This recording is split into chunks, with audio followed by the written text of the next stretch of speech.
about to go downtown. Downtown, hey! Downtown. You about to go downtown. Good morning, good afternoon, good night, and welcome to another week's episode of Downtown Podcast. Don't waste no time with negativity. Now, today, as you know, if you followed the Downtown blog from the jump, you know that when it comes to Toronto, where I'm born, where I'm raised, this is a city that I ride for. And if you're from Toronto, especially from the East End, like myself, if you are anywhere like in the city of Toronto and you say you never heard of 2LinedMusicHut, Malvern Mall, any of that, then I question your passport or your stamp to the city, period. Today we have the legendary I'm not even going to say your government because I don't think anyone really calls you by your actual name. Do we? From time to time, but generally the stage name we'll say is Muscle.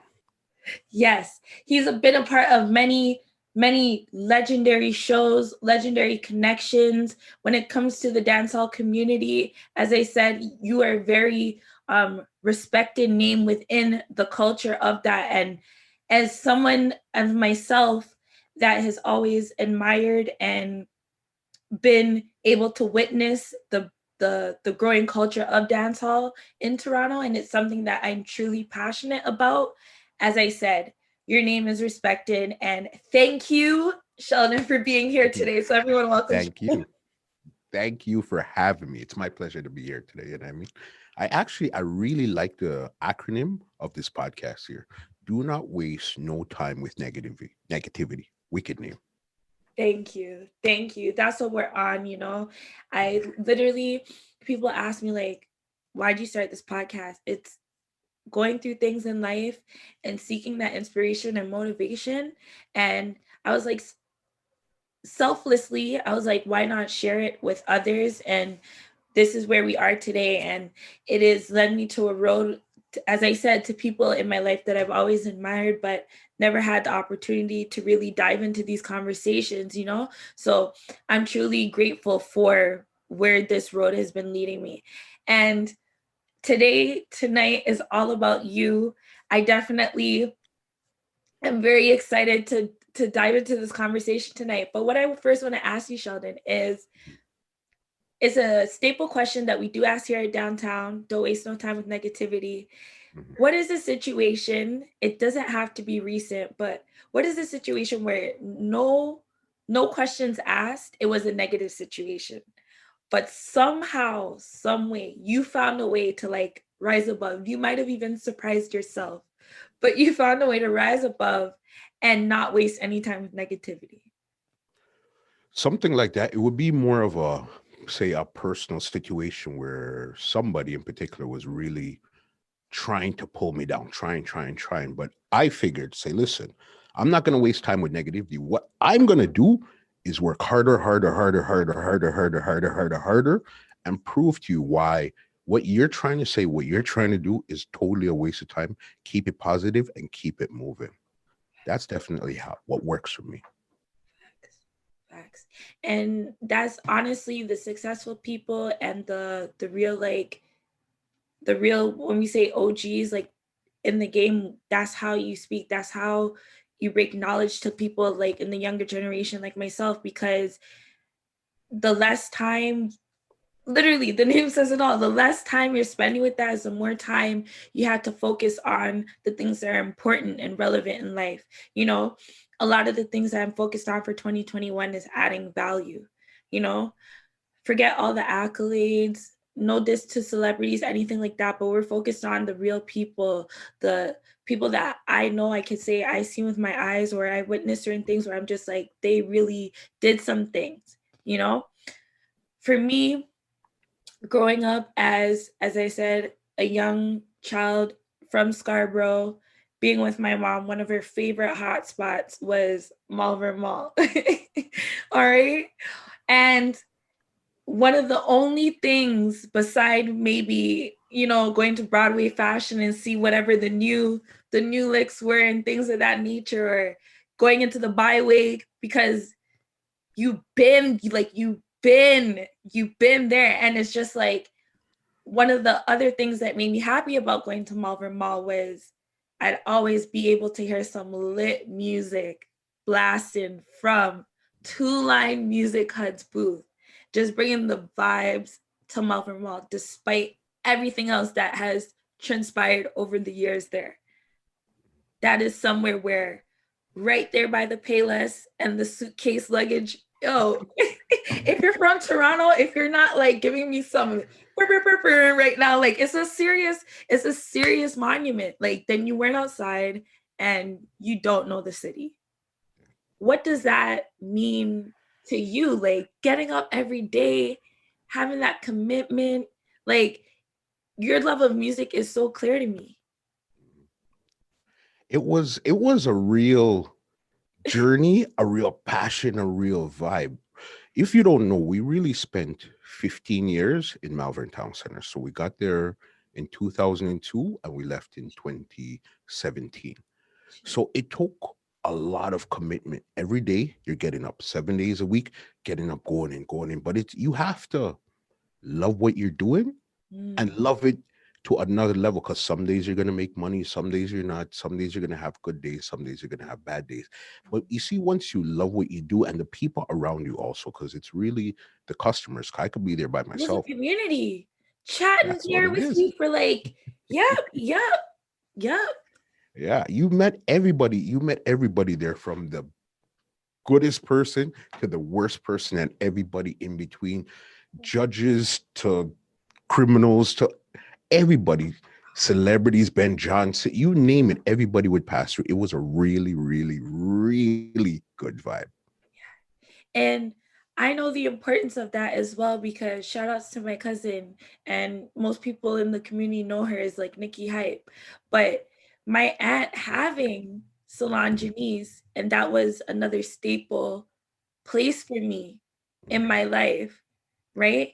And my mother's first job coming to Canada was at Randy's. So the whole block, Wild. the whole block knows me. You see what I'm saying? But that's why I truly am honored when I say I truly am honored to speak with you, because I know staple places, when you say the Dancehall Toronto reggae community in the city, like if you haven't gone to certain places, then you just don't know what you are speaking on or the value that it brought. Because like you said, the people that would pass through there, and I remember at times, like as I was getting older, I loved to go to your booth and just speak to you about like different mixes you would have, because then I started going to Jamaica and knowing the value of getting the CDs from Yard. So if I wanted a next thing that was close to that, it would be by you, or I go by Morningside and Shepherd, by the West Indian store there, and grab Charlie's and Travis. And it's just your commitment. Like, yes, I love the way you've, in a sense, rebranded and how you're doing things now. But like, if anyone were to try to like say anything, I'd be like, nah, because from time, as you said, there's not a day, if you weren't there in the morning, that it because you were out doing something, and your wife would be like, you're coming later, or you're dropping to, like, you always had that hustle and like commitment. Like, so you set an example to many without, like, do you ever think about it that way? Do you? It's something where I'll tell you this, because where you met me in Malvern Town Center, that was actually my second phase. Where we started was April 1st, 1996. And we started with cassettes and VHS. We had another store that was on Kingston Road, and then we opened the Malvern Town Center. So that was our second location there. But you see, it's something where you see when you love what you do and you're just passionate about it and you want to find ways to do it better every day, you'll continue to grow and continue to shine and continue to love what you're doing. And I never really seen it as an, okay, I'm setting an example or anything. It's just, hey, I love what I do. Let me get to work. Let me do it. And let me try to be the best that I could be. Seriously. You understand? And it's very important, you know, to be the best I like to highlight, key part, be the best that you can be. You know, a lot of the times I feel like people get distracted. Another saying that we have here at downtown is eat fruit and mind your business. You understand? And drink Right? water too. Don't forget that. Hey, all of it. Drink water, all of it. And it's all up. And when we say eat fruit and mind your business, we mean that in the literal sense and in the spiritual sense.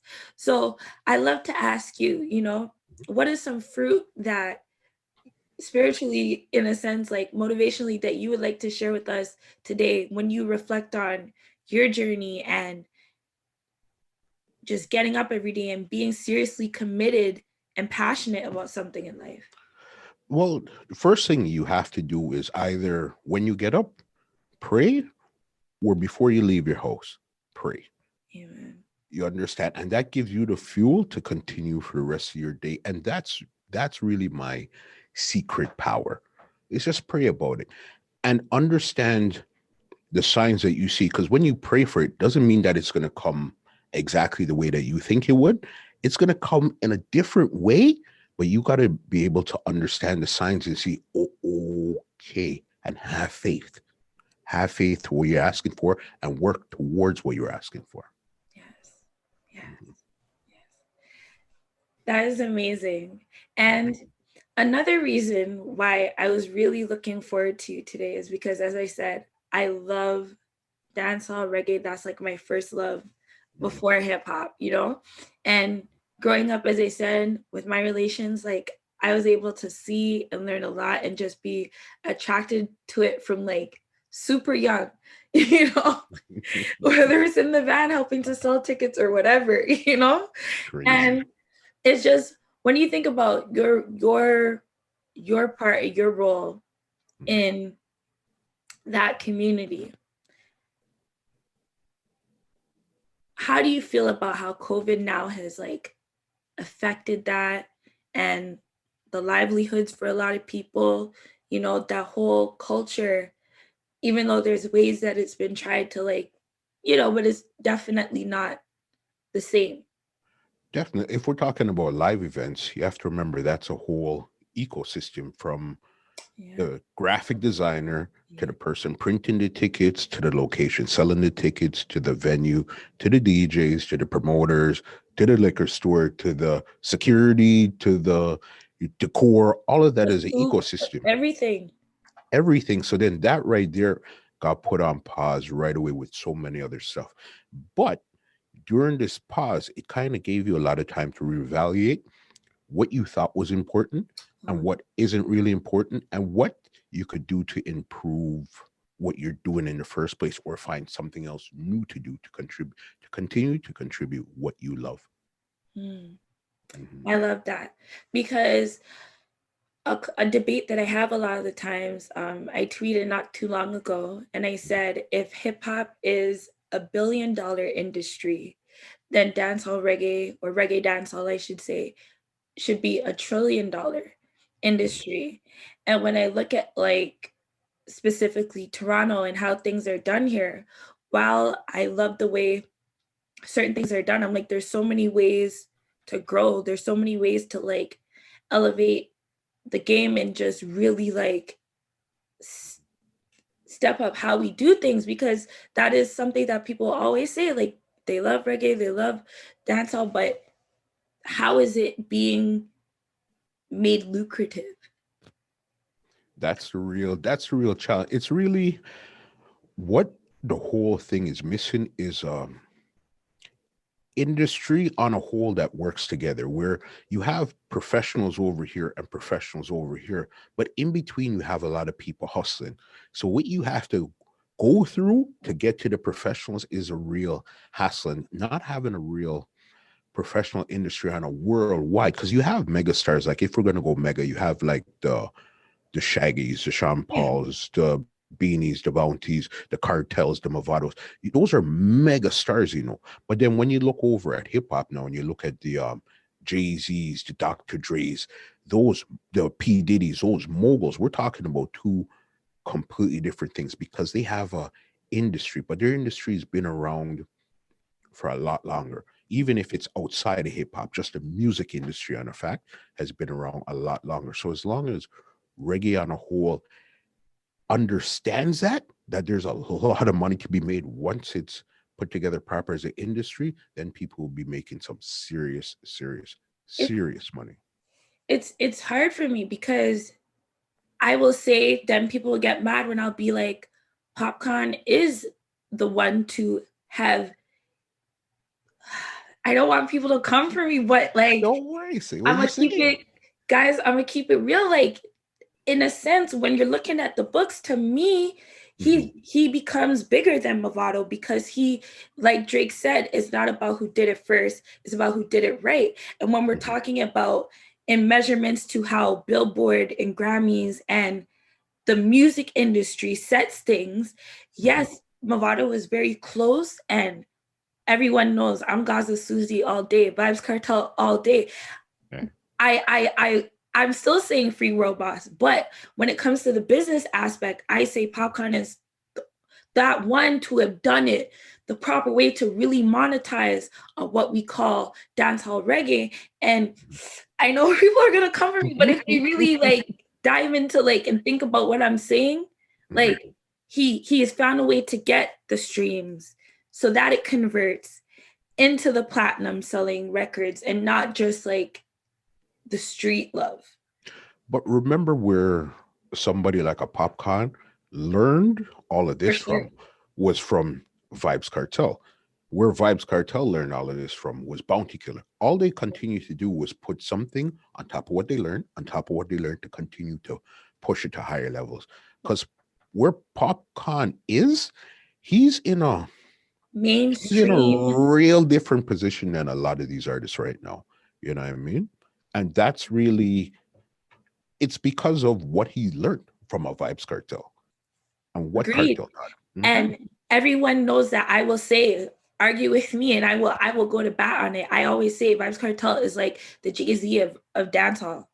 I say that, and I will argue that point down. He belongs on the Mount Rushmore of dancehall. That I, you know what I'm saying? But when for I'm sure. saying that, I'm definitely, but I'm Shaggy, like those, I'm not even mentioned. They're in a top, like, you know what I'm saying?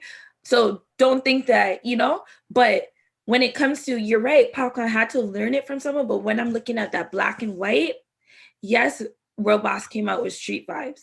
Yes, he came out with produced TV shows and things of that nature. But the consistency, all of that, like the unruly, the branding, everything, Popcorn is the one to have, I'm saying, successfully ran the play. Yeah. Today. I cannot argue with your point of how you're seeing it, because again, what you're saying, there's nothing wrong with what you're saying at all. It's just, as I said, he got it from here, he put it on there, and he took it and he ran with it. Definitely. He completely ran with it and he brought it. So once you're linking with somebody like Drake now, the world is yours. And that's why I said over Movado, because Movado did the play with DJ Khaled. Not to say that the play fell off, but it's not hitting the same.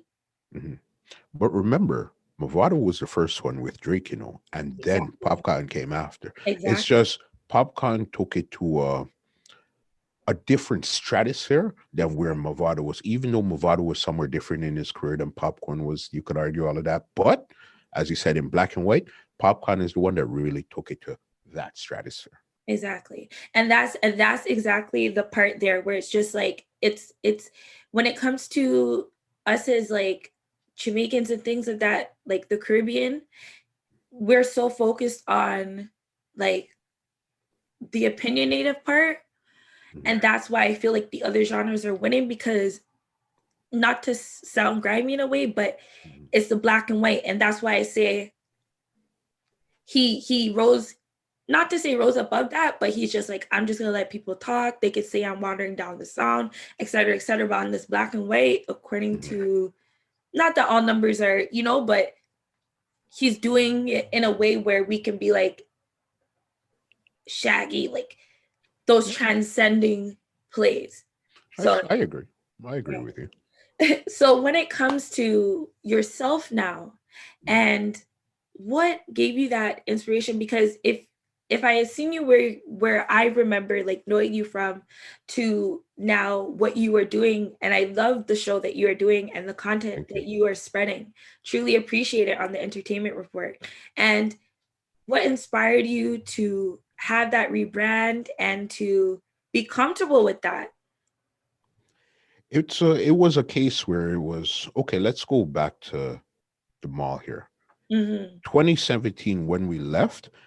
4 years before that, I wanted to leave, but I was terrified. I didn't know what I would do. No, it was 2014, so 3 years before that. I was terrified. I did not know what I was going to do. Mm-hmm. Sales were dwindling. Business wasn't doing good. I didn't know what I was going to do. Didn't know what I was going to do. 2017 came. I said, you know what? Let's make the jump. When we got to where we are now, the studio / the office, my first intention was to say, okay, we're not going to sell CDs because that game was done already. We're going to do strictly uploads to people's phones and laptops and iPads. As soon as I walked in the office and shut the door, bang, I knew that wouldn't work. I knew it wouldn't work right away. So I said, frig, what do I do? My friend Wes Hype from Juice Comedy, he sent me a video of this guy, Gary V.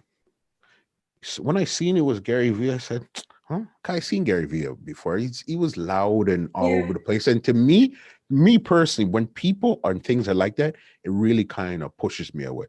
I said, I didn't pay it no mind. He said, a couple weeks later, he hit me. He said, yo, did you watch a video? I said, nah. But I said, you know what?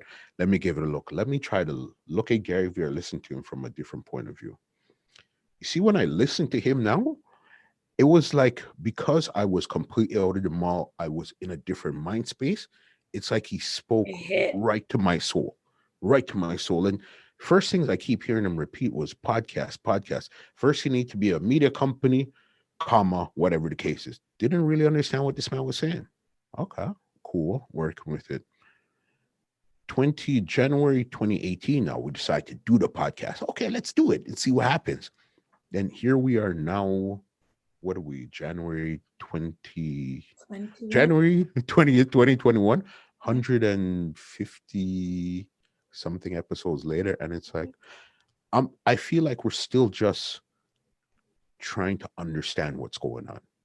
Still trying to what? As in podcast, you're still there, even though it's 150. Yeah, that's cool. But you got to remember, if we're only 3 years into podcasting now, it's like a 3-year-old child. What a 3-year-old child knows is completely different than what a 10-year-old child knows. Completely different than what a 18-year-old or a 20-year-old adult knows. So we're still just getting it all together, but I love what I'm doing. And it's like the inspiration is everywhere. You know what I mean? I see you doing your stuff. That's why I seen when you interviewed iOctane. And I clicked your link, and then I seen how you had it in blog style. And then at the end of the video, I said, yo, this is wicked. I love how you do your stuff. And that's inspiration there. So it's like you get inspired from many different things, and you have to love what you do. Yeah. I don't think we could be doing what we're doing now if we weren't doing what we're doing from before. What we're doing from before had opened many doors to allow us to do what we're doing right now. Facts. Because I said straight up, I was like, yo, you got the cheat code. You were selling everybody's tickets. Of course, when you say to man's now, hey, you got the interview right away. Yeah.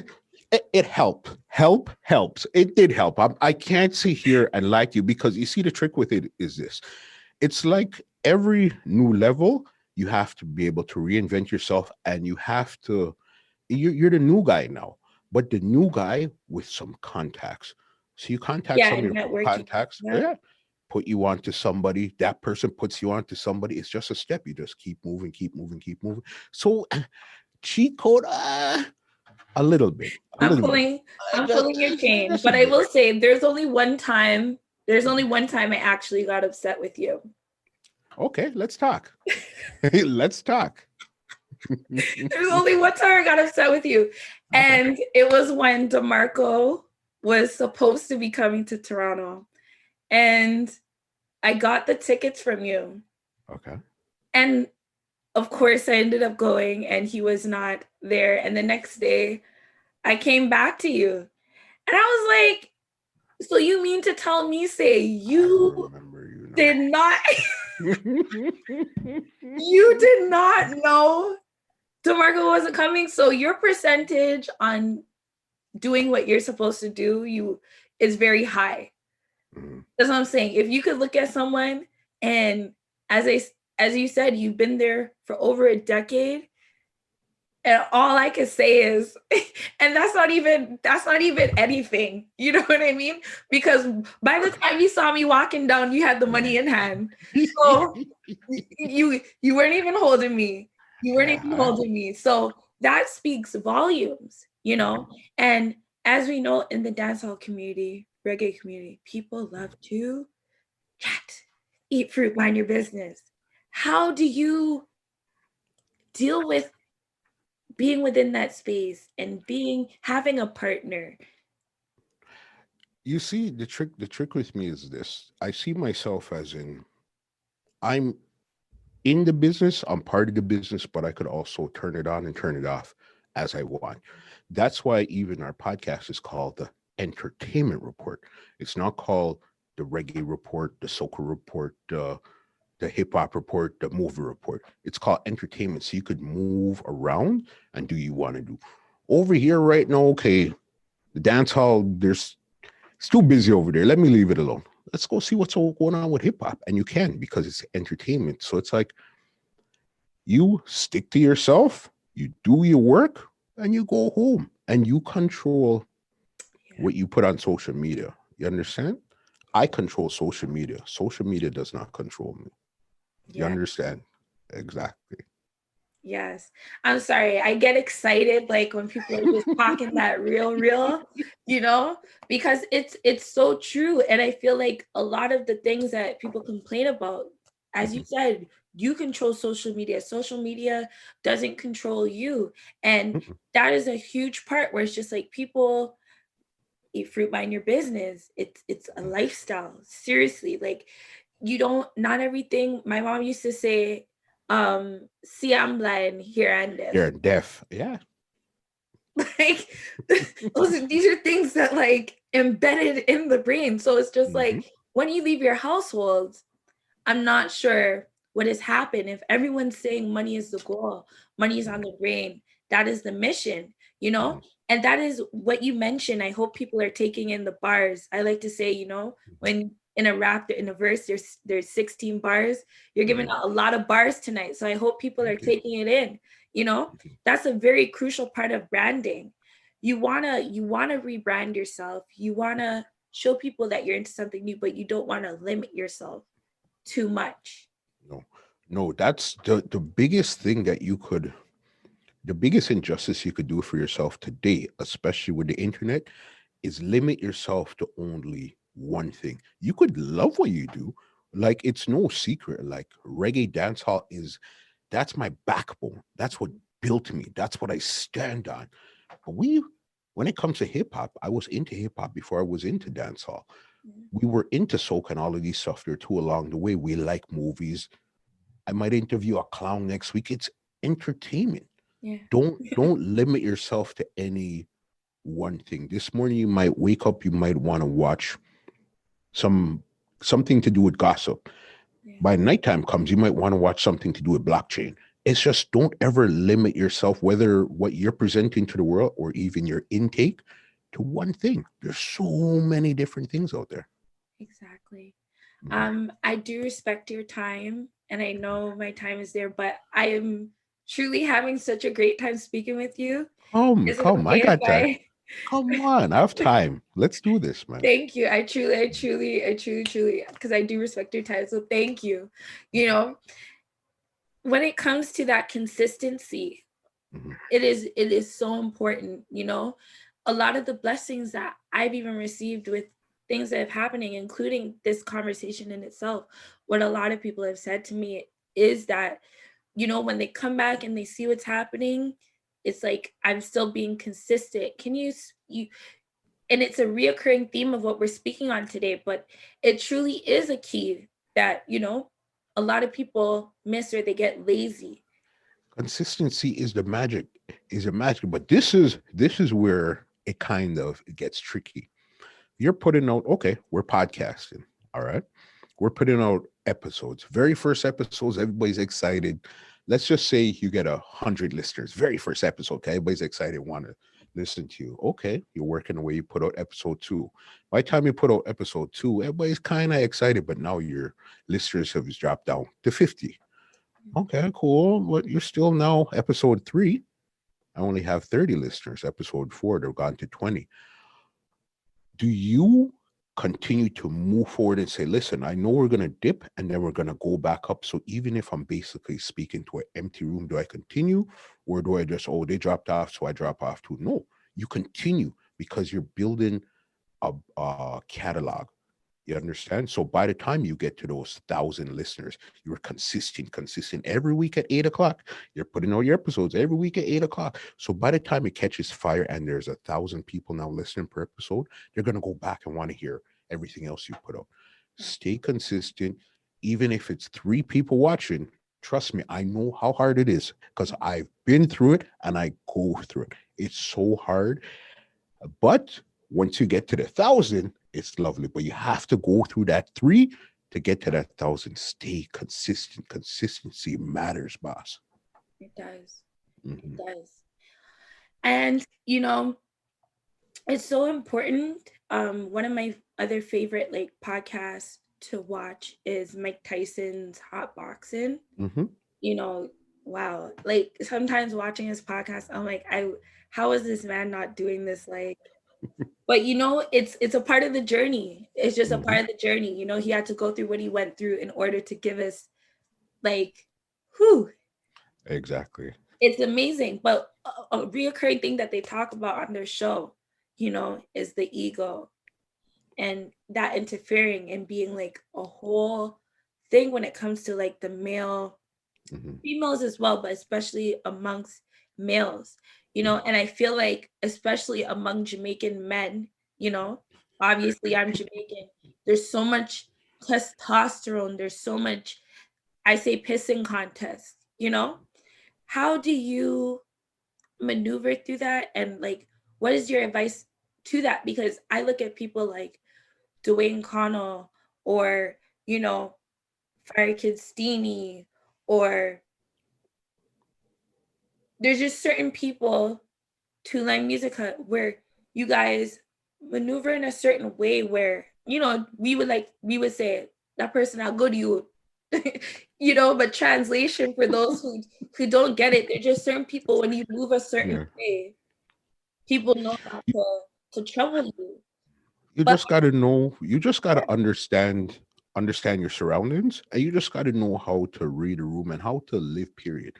You understand? You're not going to, the same person you are on air is generally the same person you have to be off the air too. Where, listen, I'm not into no mix up, boss. That's just not my thing at all. So if that's what you're dealing with over there, leave me out of it because I'm not into that.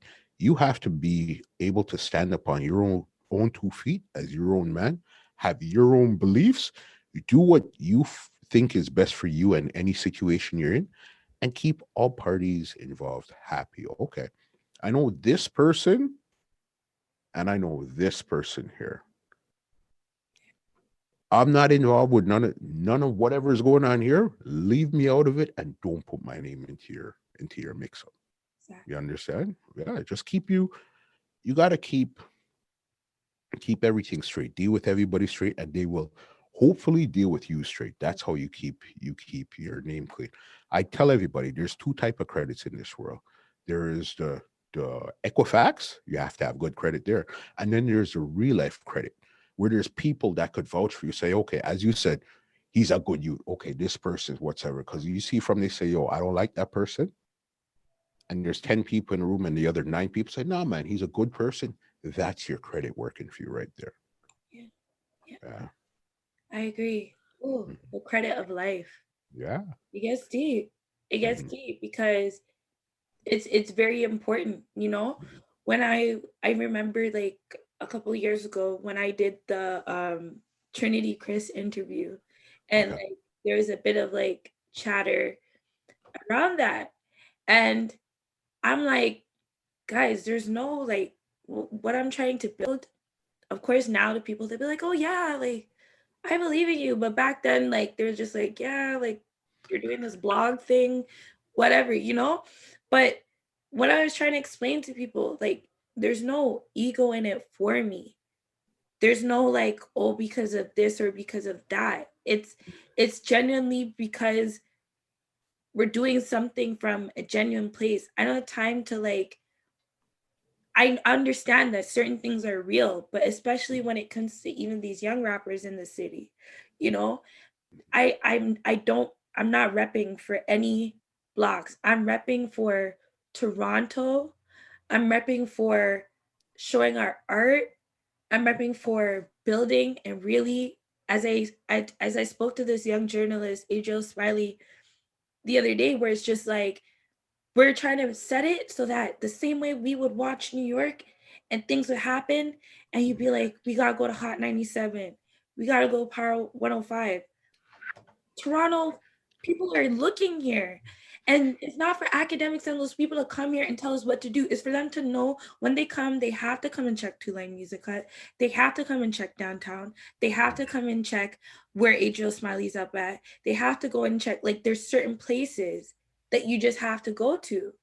But you see, you have to build a platform, and a lot of people they Mm. look at, okay, say somebody like academics now. Oh, he has 3 million subscribers on YouTube. Okay, cool. First thing I'll tell somebody is go to that tab that says popular, oldest, and newest. Click on the oldest. See how long this man has been doing this thing.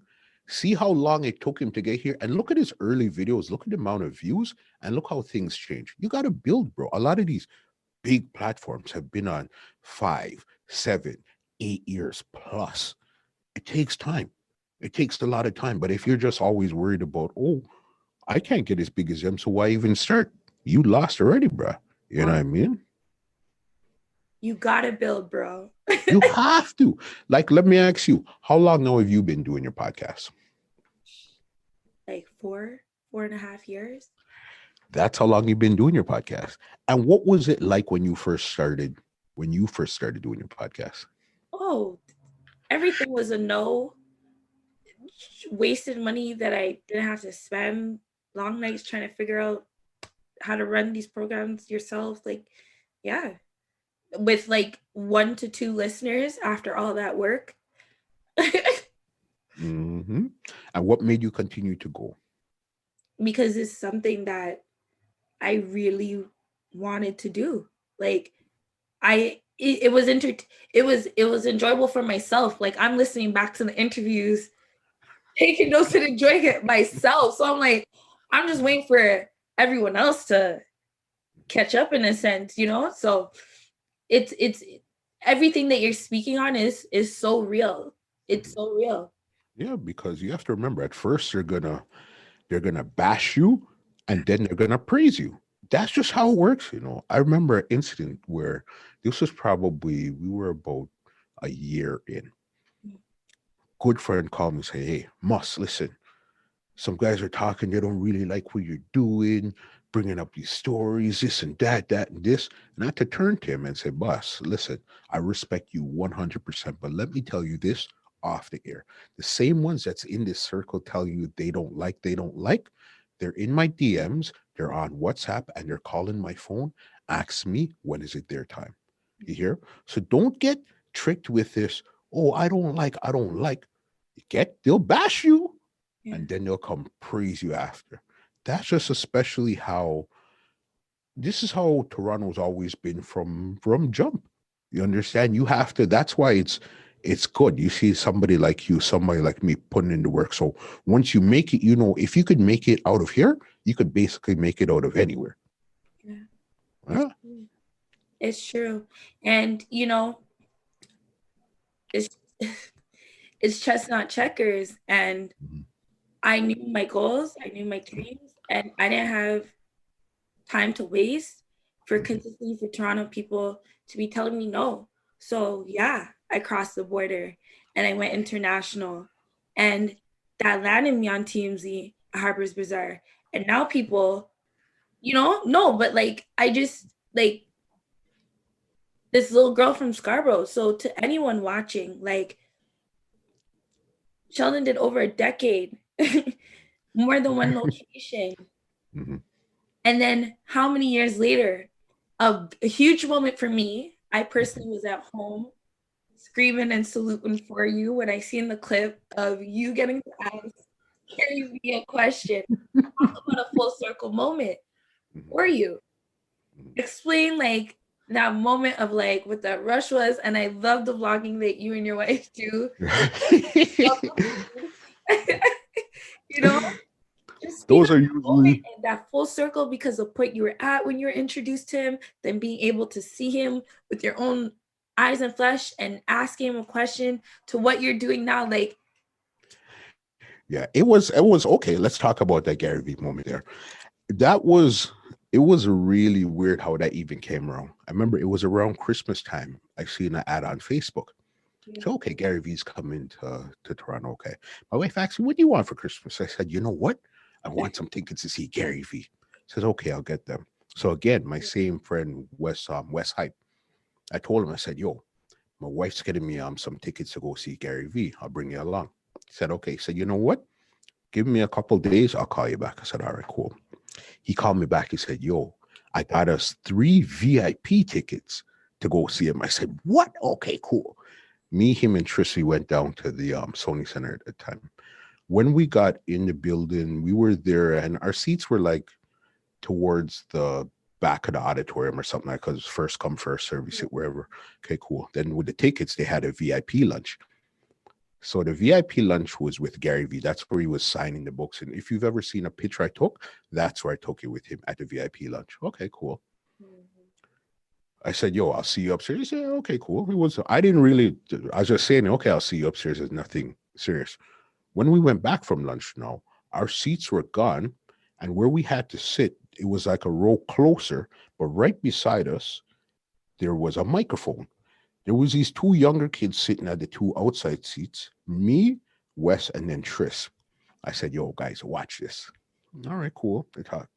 They said, anybody has questions? So the 2 kids sitting down beside me said, yo, move. Because I know you guys aren't getting up to ask anything. I was the second one up there. All right. But all this time I had no idea what I was gonna ask this man. None, none. All right, cool. Got up there now. First thing I say, hey Gary, my name is Sheldon. Been following you for a while, whatever the case is. Talking to him. Ask him a question about hustle versus investing. Great answer and everything. Okay, cool. I was about to walk away, and then something pulled me back to the mic, and this came out of my mouth. I said, Gary, will you be on my podcast? We're about 8 months. No, not even. We started January. We seen him in February. Gary, will you be on my podcast? He turned around and said, yes, Sheldon, no problem. Done. Right like that. But this was the only problem that I know now. After he said that, I just went right back and sat down in my chair because I was just happy to get the yes. The yes is cool. How are we going to make it happen, Gary? And that's the part we still didn't figure out yet. So I'm still waiting to actually connect with him, but it doesn't matter. When I spoke to him, we had probably 5 episodes. And as I said, right now we're one something. So then that's a big gap. If I spoke to Gary at episode 6, I don't think I'd really know what I would be doing kind of per se. When you go back and listen to your episodes, listen to an episode from 2 years, not even your beginning, from 2 years ago. You're a totally different person. So if I'd got him on episode 6, I wouldn't be the same person now. So it's like, even if we don't get to sit down with him till episode 1000, it doesn't matter because I know that's the time. But yeah, meeting Gary Vee, that full circle moment, crazy, crazy, crazy. Yeah. And Yeah. thank you for just like sharing that vulnerability, as a man, because everybody has their down times. And I have spent so many hours listening, taking in Gary Vee content when I was feeling stuck, trying to contemplate what way to move with my business, everything. So like I definitely know a lot of entrepreneurs can definitely, and then when you finally get to meet that person that you've been listening to for so long, like I was like, I had to ask you Yeah. how that felt, because my palms would have been sweating Yeah. like. It was really interesting. As I said, we consume all of these videos on YouTube, these podcasts, where we get them from. But to see you and say, okay, you're the one that said this, Yeah. and you're actually here, that was a real amazing feeling. It's just like, I guess, meeting your favorite singer, rapper, Oh yeah. author. It's the same feeling, but it's like this person tells you to do stuff, you do stuff, and results happen. Facts. Facts. Mhm. And I am still a fan of Gary Vee, but there's definitely been a lot of people that have come out, Mhm. and they're coming, and I'm still watching him because, as I said, I've watched his career over the years, and because of him, I found out about Anchor very early, and Mhm. was a part of it. But here's where my issue lies, and I can have this conversation with you when it All right, let's talk. is, when it comes to us as the Canadian podcasters, we do not have it as easy as the people in the States. For example, Mhm. as I said, I've been doing my podcast, earliest episode goes back to like 2017 on Anchor. So Okay. wild. And I'm still not able to monetize on Anchor unless I have a US account, how that stuff goes. And while Anchor is a great blessing because you're able to go on all these DSPs and I get all the laws and banking systems, etc., but that's not the only place that treats the Canadian podcasting community that way. And there's Mhm. not many avenues besides like sponsorship, maybe running your own ads, developing like your own sponsors, that type of thing, for us as Canadian podcasters to like monetize. So what is just your opinions on that conversation? Like, do you even feel the same? But Um, there's just things like, this is a growing community. There's hundreds of podcasts being released every day, and us on this side of the border, while we like to do things like people in the States, we can't. you see, the trick with me is, I guess this is where I'm kind of lacking in that part there, is I've never looked for the monetization through audio as of yet. Because right now I'm still trying to build that out. Even the video aspect, we're still trying to build that out. I said, okay, after we hit 10,000 subs on YouTube, that's when we'll start to implement sponsorship and all that stuff there. We just hit the 10,000 like last week or something. Congratulations. Yeah. Thank you. So and then now I said, okay, sponsorship. Because again, just I'm pretty sure you're like me. You're always going through YouTube, trying to get more information, read up stuff. University. Hell yeah. Mhm. You understand? So Yeah. then now it's like the name of the game isn't really getting solely monetized from the platform itself. There's several other different streams that you'll have to use, and that will be more lucrative than the actual platform itself. But I'll tell you this much: if any of us have an episode and we're getting, say for audio now, we're doing 100,000, 200, 300,000 downloads per episode, that conversation would change very quickly. You understand? Because they're just interested with numbers. It's None of us are doing those crazy numbers yet. just, Yet. yeah. Once those numbers come into play, anything is possible. Hey, I'm doing 100,000 downloads a month and 100,000 downloads an episode, and I'm putting out 7 episodes a month. That's 700,000 downloads for the month. What are we doing here now? Spotify, Mr. Anchor, Mr. Google Play. What are we doing here? It'll be a different conversation. Yeah. But also, wow, like bars, we're saying a lot, and I definitely get into my nerd bag. So I'm sorry if I'm getting So like a little bit excited. don't And feel worry. free to let me know like if you gotta go, because I'm just like so into this conversation right now, Mhm. and you're like one a person that I feel like equally we can discuss this, and you kind of know you're not getting lost in like what I'm speaking on, but it's that's the thing. Do you wait to multiple streams of income is the thing? Do you wait to master one platform at a time? Or do we ourselves now call up these businesses and say, well, these are my numbers and this is what I'm doing across the board? Because I can't wait on YouTube till I get the 1,000 or the how many hours for you guys to say, all right, here's the check. And even then, we still got to deal with the CPM and all of those type of things. You got it, but you have to remember, as again, it's a business, and you're really concerned with numbers. Where we're at a disadvantage is being Canadian, because remember, Canada, I guess, for random sake, let's say we have 40 million, and we know we don't have 40 million people. And remember, this isn't 40 million people listening to us, all right? Then you go across the border, you're dealing with 300 plus million.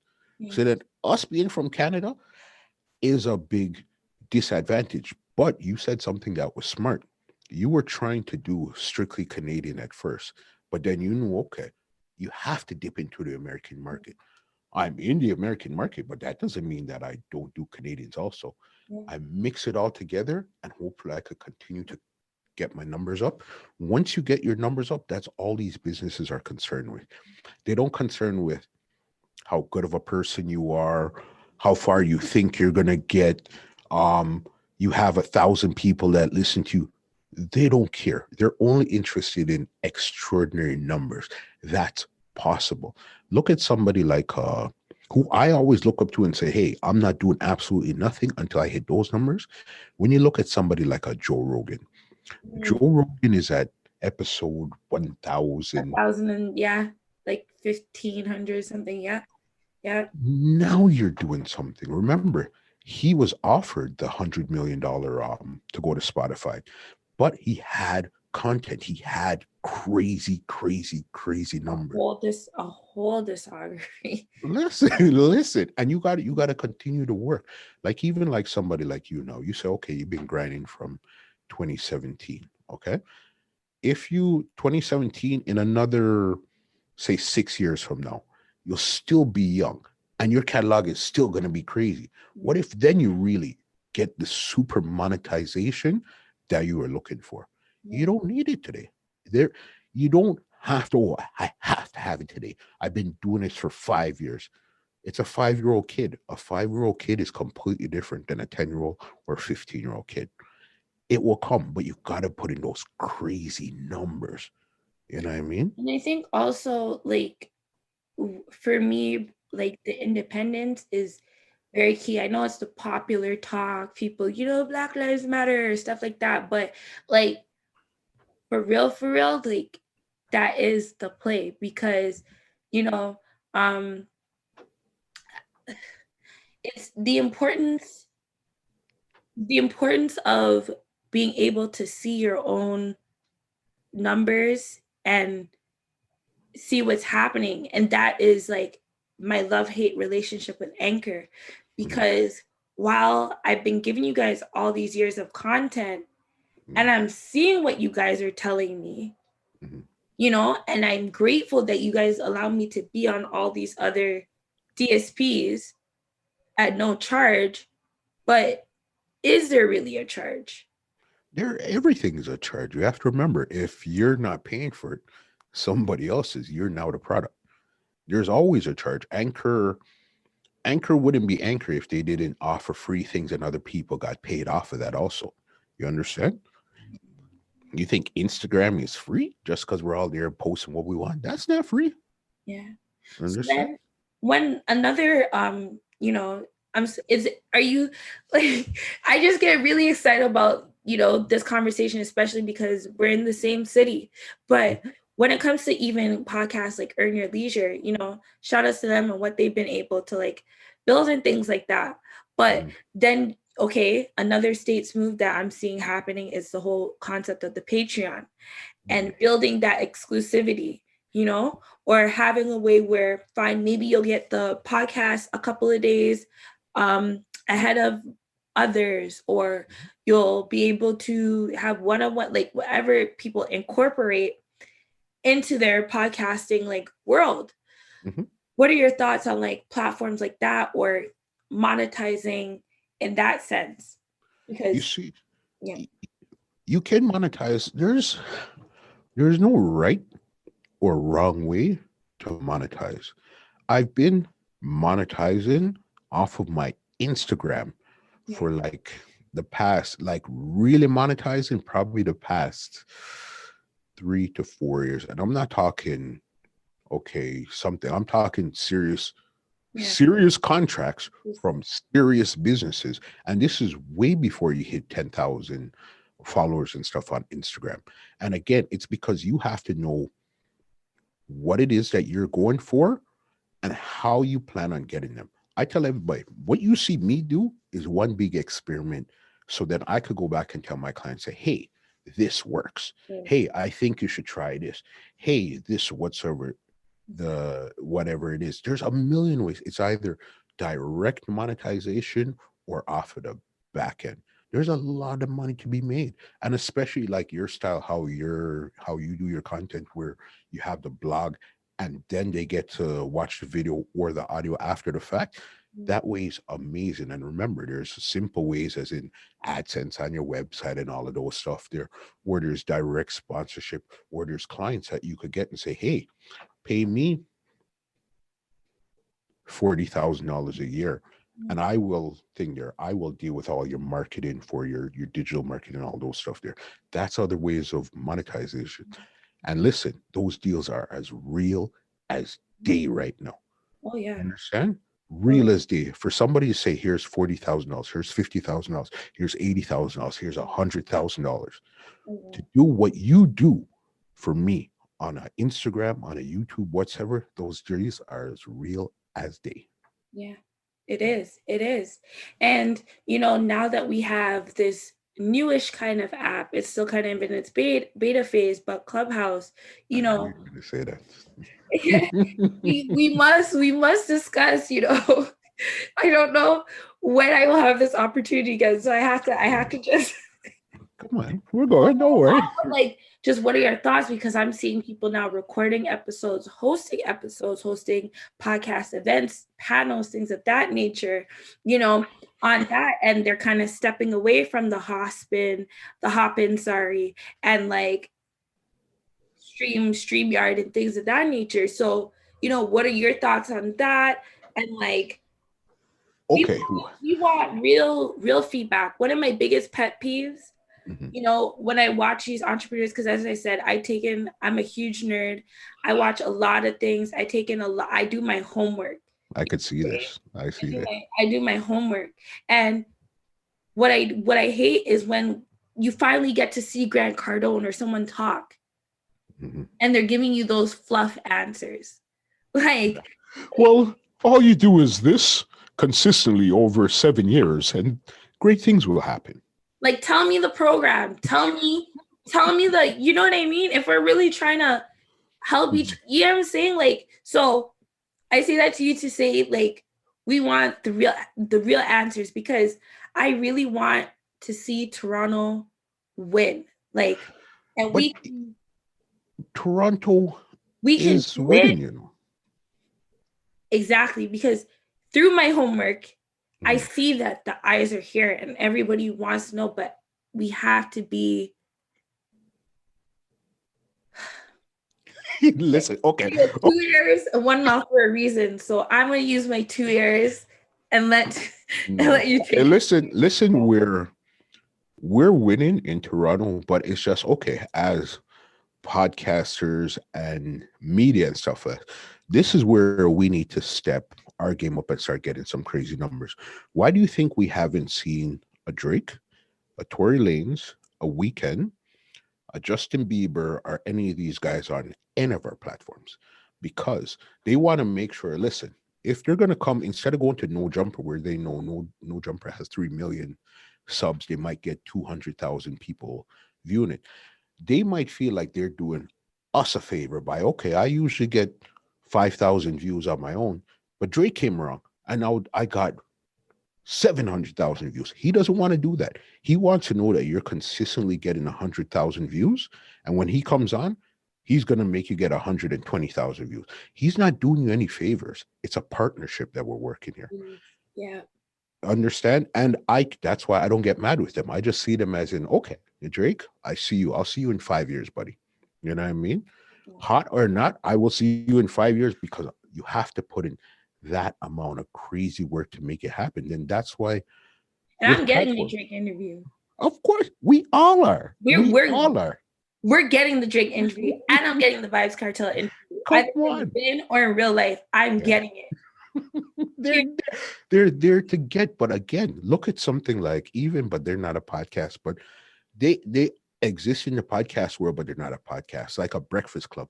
You know how long Breakfast Club has been on there, even though they're a radio station, but you know how long they've been on the air? They've been on 8, probably 9 years right now. Yeah, that's a lot of work. Yeah. You know what I mean? Once we put in that work, this conversation we're having now is going to, 5 years from now, the conversation is going to be tears. Okay. You know what, Downtown? You're taking 10,000 per episode, so we don't want to drop the value right now. So we're going to stay in between the $8,000 to $12,000 per episode for sponsorship.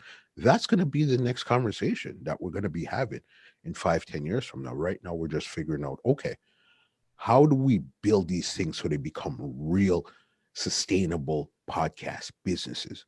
That's what we're trying to figure out now. And as you said, with the Clubhouse and all these stuff, this is a full-time job. You know that, right? Full-time. Yeah. Full-time. Clubhouses, no. My sister was just telling me about some other live app. Who else did I hear has an app right now or something that a lot of people are on right now? Something else, but it's just, I think I know what you're talking about, but I can't remember the name, but they're trying to, I guess, get it to not take out Clubhouse, but kind of like replace it in a sense already. That, as you said, for live streaming, there's a StreamYards, there's the Restreams, there's the boss. This went from that's why this went from being on a microphone, you in a little room with 2 people, to now you have to be super technical. You have to have a green screen behind you and have things going on. You have to know how to edit. You have to know how to use LinkedIn and make it look this way. You have to know how to do all of these stuff right now. It's not a joke. It's not a joke thing. It's not. And you said something so important. Like everything you said was important. But a part that I want to also highlight is the fact that like it's not a personal thing. Like I know that I'm going to interview Chromaz. She may not say yes now, but I know it's coming, because also a key part of what you're saying is the numbers, but also a healthy portion is that value and that like community that your podcast or your, for lack of better words, like energy brings. You know what I mean? When you watch a Nardwar, you know the energy and what Nardwar brings. You know, you're looking forward to that. You get what I'm saying? When you're watching Entertainment Report, there's certain key things that only you could do. When I'm watching, Drink Champs, there's Drink Champs, yeah. Like Nori and EFN, you know what I'm saying? When I'm watching $1 Million Worth of Game. So it's just, that's also a key thing. So Drake is not just gonna sit down with you because you're his bedroom. It doesn't work like that. Like, what are you bringing? When I say Downtown, like it works for me because I'm also incorporating that into my life. I'm trying to really, it being the last year in my 30s, I'm not my 30s, my 20s, and all of that. Of course, it's important to me not to waste time with negativity. It's important to me to eat fruit in my business. And that is a key part to the podcast. And when I'm saying it's about value, it's about separating the real from the people that are just doing this. 100%. And let me tell you something. You just brought up a good point where you said this is your last year in your 20s. Okay, let me tell you something. February 18th coming up, I'm turning 46. Okay. You look good, man. Listen, I feel only now, when I really was supposed to start crushing it was last year when I was 44, right when the pandemic hit. And I feel like, yes, there was so much stuff on the table. I mean, if I could really tell people what was on the go, nobody would believe me. It was really crazy. 44, Yeah. Now 45. Now I feel like I'm really starting to grow my wings. I'm not really flying yet. Grow my wings at 44, turning 45 next month. You in your 20s, listen to me. When you're 40, how you're going to feel at 40 is going to feel, I Wow. can't even explain it to you. So then you have so much more to go. So even if your thing doesn't really take off for the next 5 years, oh, you're 35. Okay, so what? You still have so much more to go. Donald, look who they signed into the Joe Biden. This guy became the president and Yeah, almost, is it after 80 or 70 something? 70 something, I believe. Okay. Look how that Yeah. is totally different. You know what I mean? That is something totally different. So then that means anything is possible at any time as long as you continue to breathe. You have so much further to go. So much. As You do understand? you. As do Yeah. you, King. You're Like telling like me? I get motivated. Like I love seeing like people like yourself just not fitting into that box, not being the like typical, and showing that because there's room. As I said, look at the shows that I'm watching M Worth the Game down to like something like Dr. Joy. So I'm a bit weird, like I'm on a wide spectrum, but We at the all are. same time, you know what I'm saying?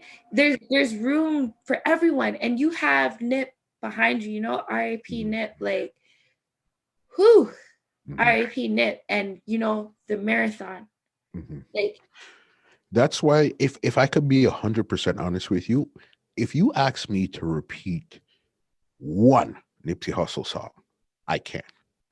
But it's just what he represents. I said I rate this guy. When I watched a video a long time ago with him, and they were talking to him, and somehow the camera zoomed up. I looked at him, and he looked in the camera and said, "I'm a rebel." That right there touched my soul to a different way. I said, "This guy, I rate this guy to a completely different level." You understand? His hustle mentality. I don't really know what songs that, but what he represents and who he is, 1000% down for that. yeah, yeah. Well, a trap night or two might have introduced me to Nip, but you know, with that being said, it was even like more meaningful to me because that's someone that I could say, yo, like he was really out there, and you could, as you say, you could see it in his eyes, like there's certain energies. That's why like one of my favorite artists to listen to is Ross. Like I have an energy playlist on my phone, and like majority of it is Ross because there's certain Mhm. people that just embody that energy where it's like when they're saying what they're saying, like Mhm. I'm gonna listen. Yeah.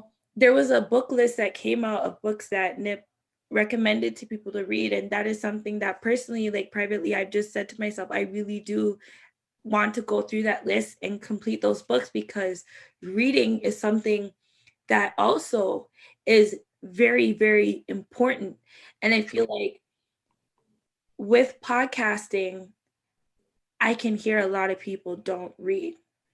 Mhm. I'm not no big like author, anything like that, but I feel like it's an important aspect, similar to like music artists that say they make hip hop. You should not only be listening to hip hop, or else your music is going to die For sure. very quickly. Mhm. Straight up, no shade, no tea. Mhm. So it's like applying that mentality and that concept to like podcasting. Like you said, it's a full time job. It's I don't even think, and somebody like you, you're very versed. I could hear everything, the names that you said, the apps you're calling, the shows that you listen to. I could tell you're very versed. And let me tell you something. I've been to conferences. I think it was a CBC conference, and to the level that they were taking it, I Mm. says, okay, this is dead, dead, dead serious. This is a multi-billion-dollar industry. What it is, you have to remember, we're running radio stations Yes. and BETs that we control. You Yes. understand? Multi-billion-dollar business, but you just got to find Really? in where you fit. You understand? Okay, you know what? This works for me. This is my lane. Okay, cool.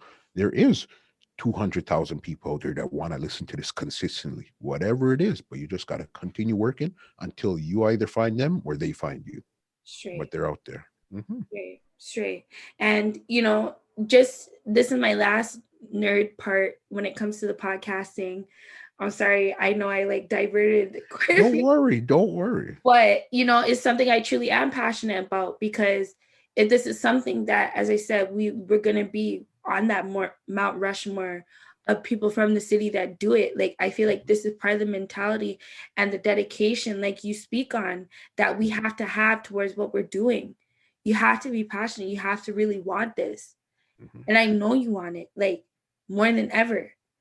So it's very key to just build that and know the importance. Like, people say, like I said, beginning of pandemic, I seen a lot of people that came, and I was excited for them. A lot of announcements. But what I'm seeing happening today, I'm not finding it. Search not found. So it needs to be, the consistency needs to be there. Now, when it comes to, I was listening to Joe Budden podcast today, and that's a story as well. If you're in the podcast community, you should have been following, because it's part of the conversation of seeing how this world is developing. And as people know, they've made that deal with Cash App, and just seeing him develop the network and coming out with these things. I've also tried to, have my attempt at having this is a network and putting out multi podcasts, and just creating that space, because it's something that you are, but now when you're speaking of, you spoke on it earlier, blockchain, and we're speaking on Bitcoin and things of that nature. And then you're thinking about podcasting and how those two worlds. Listen, but you have to remember, in the world that we're in, you could marry podcasts to basically anything. You could have a episodes. You could have a podcast where it strictly talks about water, the Yeah. textures of water, where the best water comes from, where the best thing there. Oh, you want to have a Bitcoin? Okay. I'm pretty sure, I guarantee you, as we speak, there's at least 1 to 200 Bitcoin podcasts out there as we speak. Not even that. I'm thinking about the ways we get paid on the back end and how that works. It gets crazy, but I don't want to get too nerdy for people. So it's going to be something where you can look back on this 5 years from now, when everything actually becomes real. Oh yeah. And then you could say, okay, you know what? You see, I spoke of that 5 years ago. You take out the clip, you put it back out, say, see, I've been speaking about it. Oh, it's real. It's very real. And the fact that I can go into the same store where I get my backwoods and the machine is there, it's real, people. So, get your information up and get with it. And another staple question Talk to me. that we do ask here in downtown, don't waste no time with negativity, is you have the 4 elements. Mhm. You got earth, air, fire, and water. Mhm. Which element do you feel like represents you or you resonate with the most, and why? Water, 100%. I'm Aquarius, the water sign. We're very fluid. We're very loving. We're very likable, but we're very dangerous at the same time too. Water is something you could see right to the bottom of it, but if you jump in and you can't swim, you'll die in that water. Very liquid. You have to know how to maneuver through situations. Water, 100%, without a doubt. I love that. Yeah. I love that you have to know how to maneuver through situations. One of my friends, she always says, like, the only thing other than God that can build land is water. Like, Sure. most powerful. So, like, everything you said resonates with me. I'm definitely a lot of tweets in there. A lot of tweets in there. Now, another random question that I love to ask is, if you see my personal page, I love food. Food is life. Yeah, I got good food, clean nails. I am there. Got you. What did you eat today? And I need like description. I'd be loving the food. Is it you cooking? Is it wifey cooking? But the No, food, my wife. we, Yeah. geez. Today, because we didn't eat dinner yet. Today, breakfast we had, I can't believe we had a omelet, a cheese omelet with hardo bread, wicked, with some immune tea, no sugar. That's What's how I the like my tea. tea? It's just like immune boosting tea. It's like it's nothing crazy where you have to go to the certain store to get it. You could go to any store and get it. It's I think Tetley or one of those people make it. Okay. And it's Yeah. called like immune tea. Yeah, immune boosting Okay. tea. For lunch, we had I can't believe I'm going blank now. That's Mm, crazy. And this today. That's today. But you see, you know what? Today I can't lie. Today I was doing a lot of editing, uploading. Mm, I don't think I really because sometimes I'd sit down and eat lunch with my wife and stuff because she works from home also. So yeah, right now through all of this, we're both working from home. yeah. So I don't think I sat down with her. I was uploading most of the time. I can't remember what I had for lunch. I didn't eat dinner yet, but I remember cheese omelet, hardo bread, immune boosting tea for breakfast. I can't remember lunch though. So That's so wild. right? But thank you for sharing that. And that's real Yeah. because that is a huge part that goes into just running your own business, being independent, like being a true leader and things of that nature. Because sometimes you forget to eat. Sometimes you don't even know if you ate. Like you can't remember what you ate. But this is just my unprofessional way of checking in with my guests to make sure you're good, that at least you consume something today, or at least I triggered the thought so that you can remember to have something today. For Now, sure. if I'm going too far, please tell me. I'm not going to talk about this, but Talk to me. you know, Talk to me. Talk to me.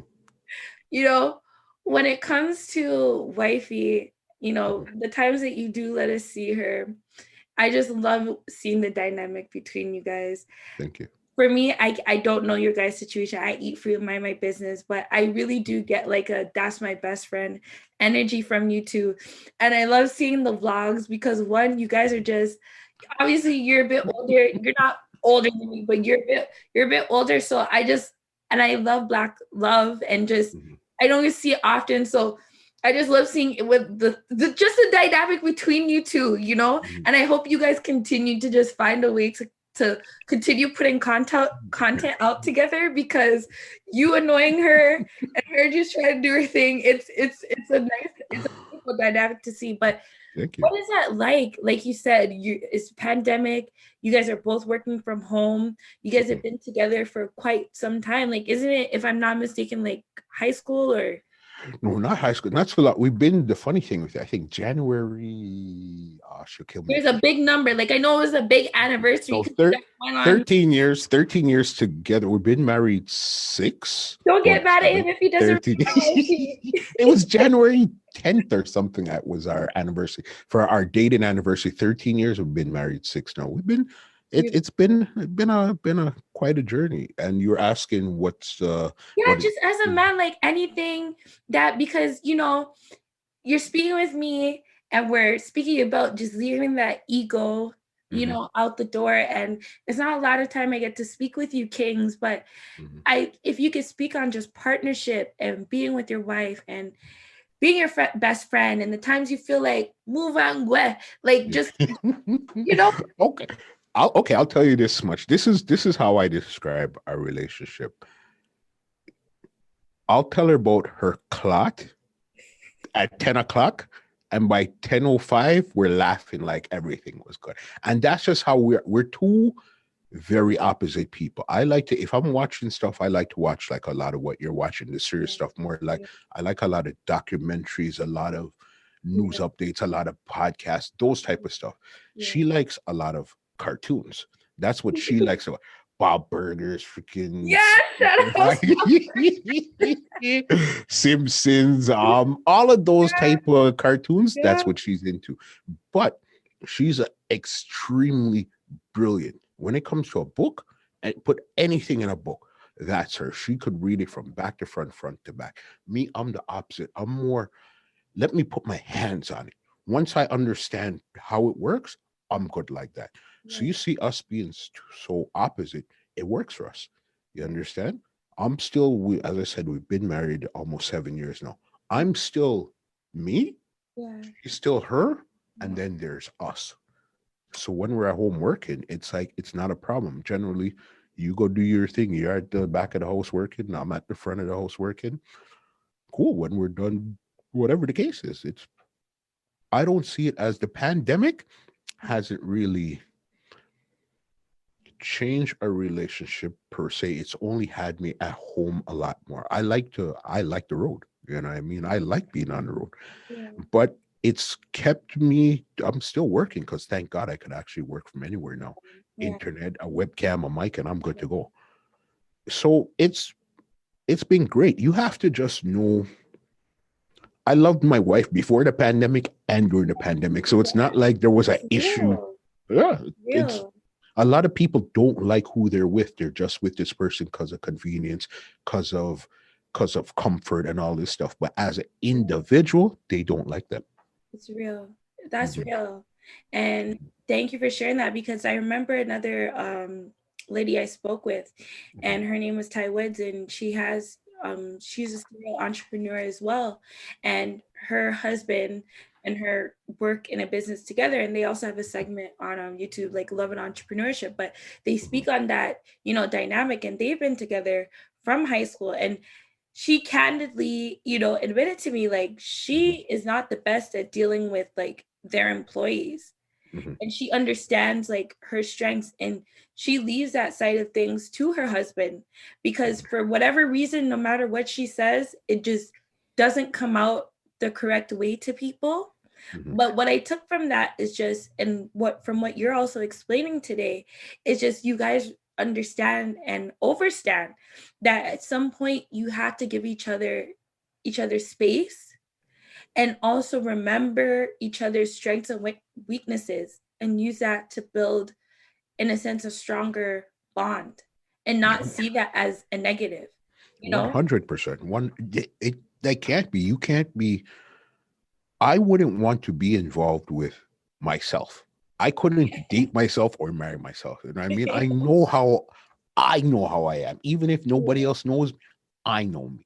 I yeah. want to be married to basically somebody the opposite of me. And I'm pretty sure my wife is the same way. She wouldn't want to date someone like her or be involved with someone.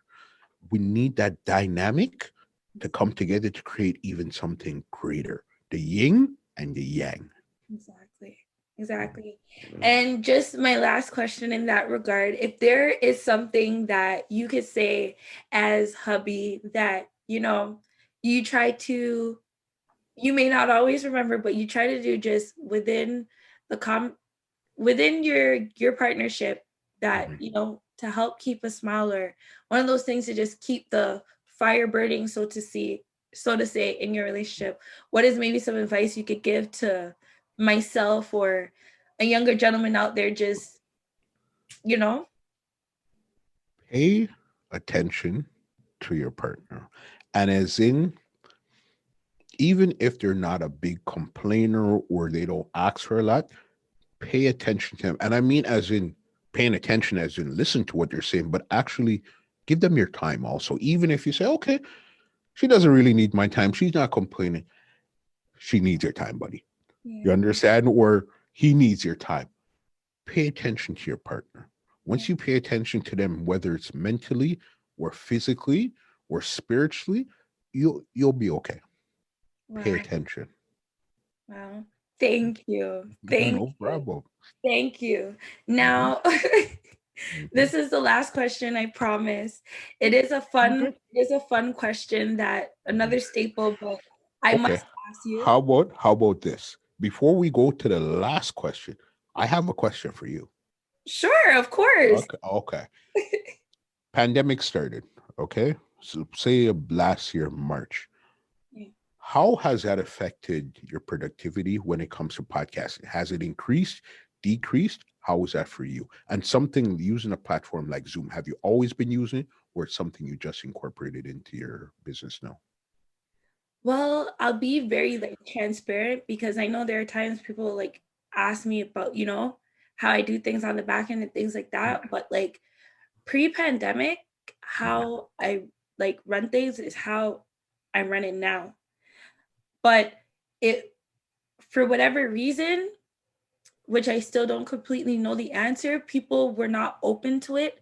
I wouldn't get quite a warm reception to it. It would kind of be like, well, why don't you have a huge studio, and why don't you want to like link like all of these things? Like I was like, I'm not trying to make it seem like whatever, but like Candy K, like there's a bunch of people that I've spoken with where they can even tell like there's no cap in my rap. You know what I mean? They can say like, and you know, people would be off-putted, or they would even shut me down for interviews because I would say, oh, it would be just audio only over the phone, or it would be via a program like this. And when the pandemic hit and people were finally like at home and they caught up, because that's like honestly what it was, then it didn't seem as crazy. And then the publicists and everyone started coming in and being like, okay, well, you already had this established. You are COVID proof in a sense, you know, and having a home studio, investing into the tech, and you know how that road can be, it did help in a sense. And even though I was frustrated and not having the funds, self-teaching or being self-taught how to run Audacity, how to edit using these, like it paid off in the long run. So that is my honest answer with that. You know? Smart girl. Because that's what I really wanted to know. Okay. Because again, I could see in this conversation here where your mind is at. So you're not saying, okay, did you just flip the switch and go Thank you. right to Zoom right away? Or was it something where you said, okay, I've been sitting down and doing something like this from 1 year ago and nobody was paying me no mind until the switch flipped on them, and then now they came back to me. Yeah. What I see it as is like, this is like the digital streets. Like what I say, like when I say the cheat code, obviously you didn't have it, like it's not a cheat code, but in a sense, like you were really outside. Like I was outside, but not in the way you were outside. So people can't say they saw me at every club or this or that, because one, my mom was like super duper duper strict. and you know, like a lot of the times, you know, it was, the setup was different for me. But in the digital world, like I was slowly making that like imprint. So when the switch happened and everyone was home, or at least in one place, well, that running around that would happen, it wasn't quite happening. And as I said, like people's mentality, it didn't seem so foreign to me, being like, no, I don't want to see you in person. We're going to do it like this way. So Zoom has gotten a lot nicer since since, you know, loosening up the rules. But, you know, that's honestly like what it was. No, that's really smart, because to tell you the God's honest truth, since again we're being 100% transparent, I was offered people like Chuck here and all of these guys pre-pandemic, and they said it's gonna have to be virtual. I said, no, Michael, right now where I'm at, I'm in the studio. You know what I mean? Okay, I want the person to sit right there, have the lights, have all these stuff there. But listen, let me tell you, as soon as the pandemic happened, Bob, March 13th, a couple days after, they said, yo, we're closing everything down. I went home. I was down for 1 week, like, frig, what am I going to do? You have this nice studio where you want to have these nice mics and stuff. What are you going to do? Buddy, I had to pick it up, figured out. I seen Zoom was hot, but then the only problem that I found with Zoom at first was it was an app that you had to download. I said, I know I'm dealing with a lot of people that's not really 100% savvy like that. Let me see something. And that's where StreamYard came into play. I mean, I said, yeah, you don't have to download anything. You just got to click in, boom. And you see from that, we went from putting out 1 episode a week to now putting out 3 episodes a week, because you have access to people that you 12 months ago was not even a thought. They were not on my radar. Now, because of something that you've seen from a long time ago, it now gave us all access to get basically anybody that's willing to talk to us. Yeah. Well, I've always like been in search of platforms like that can just do like different things, because even back in the day, you know, when I used to do the mixes, because I always try to find a way. Yeah. I love, when I say like I love music, like Mhm. it's not a joke thing. It's Yeah. not a joke. Like I love music. And when I used to put out mixes, because I was always trying to find a way to incorporate, before this playlist thing became so popular, that's what we were doing. And I actually get a live DJ to do these set mixes, be on the mic. You could probably still find them. And Mixcloud is where I used to put that, and some people were actually putting out shows. But Mhm. you're right, and that is somewhere I've been slipping, which I am not ashamed to say that I definitely need to be taking advantage of that StreamYard approach. But with like running the website, and I'm not making any excuses, so I'm not even gonna say that out loud. The work's Mhm. gonna get done. You know, I like that. the work's gonna get done. But thank you for asking that. And when you just think about, it's just limitless. Like, it makes me so excited. Like, I know, like, because when I finally have someone that I can like speak to about these things, I get Mhm. like, I get super excited. So please forgive me.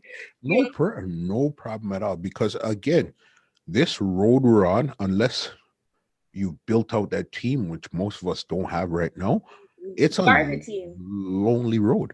Yeah. You understand? It's Yeah. a lonely road where you're editing, you're posting, you're coming up with the caption, you're booking, you're trying to. Yeah. Yeah. Yeah. It's a lonely road until it gets to where it needs to go. Exactly. Mhm. Exactly. And I'm not sure, but this is something I'll be vulnerable in saying that I have been looking into and trying to figure it out. Mhm. Is I seen Oprah, she did an interview, I believe it was with Obama, and somehow the tech, they were able to set it up where it looked like they were in the same room, but of course they weren't. Mhm. So But like, listen, yo, hold on, Hunger hold Games, on. like we're there. We are there. Like I'm ready. It's wild. It's about to get super wild because you see, right now you're on a flat screen. I'm on a flat screen. You see me, I could kind of see you, type of stuff. Cool. But you see, once we start to actually start doing like, because remember that virtual reality stuff started from when they Long did time. one with Tupac, they did one with Michael Jackson, and they did one with somebody else that died. You see, when we get to that level, when we're interviewing people in virtual reality, that's when the game is going to get super wild. So let me say this, okay? So one day, I'm not sure if you saw that Drink Champs episode with Lamar Odom, Yes.